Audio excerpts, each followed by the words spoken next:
ay ang pagpili natin ng kandidato sa 2025, ngayong darating na buwan. Kay bao mo na tagam, nakakaon ba akong tagam atong 2022, no?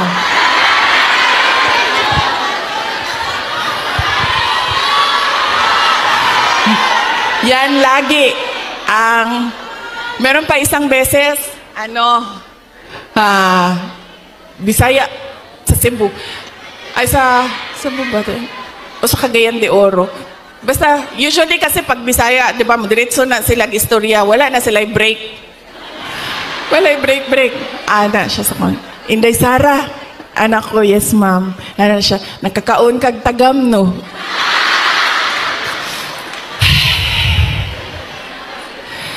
Ana na lang ko sa iya, ha. Sagdi na lang, ma'am. Basta ikaw, makakaon ka o sakto, okay na ko.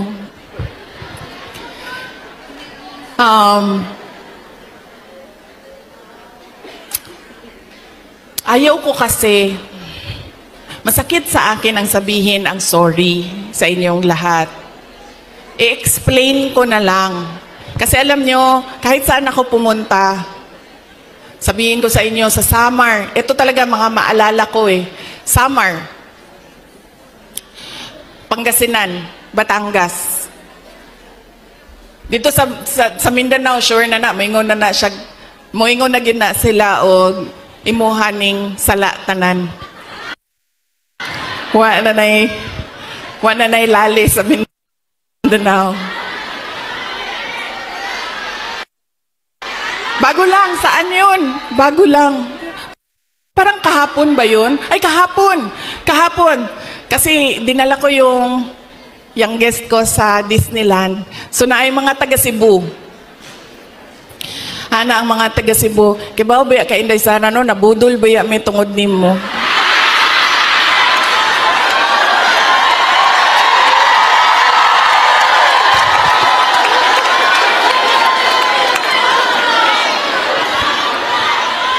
Ang sa Samar, sabi sa akin, maalala ko yun, kibaw ka, hindi sana, Tagalog siya, kay kanang waray man, ay, sanang waray man na sila dito, no? So, nagtagalog siya sa ako, ah. Sabi niya, alam mo, na-scam kami dahil sa iyo. Lalaki po, ito siya niya, senior ba? So, wa na lang yun ko, ni ko, na lang ko, pasensya na, sir. Pasensya na. So, akala ko kasi, ito na naman tayo sa maling akala.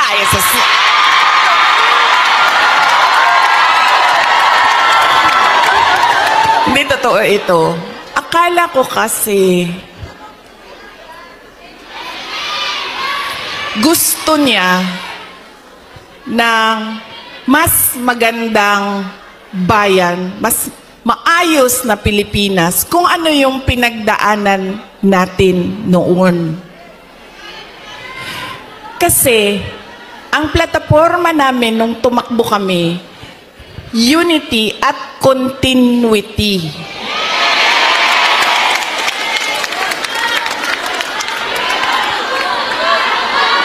Nabudo lagi.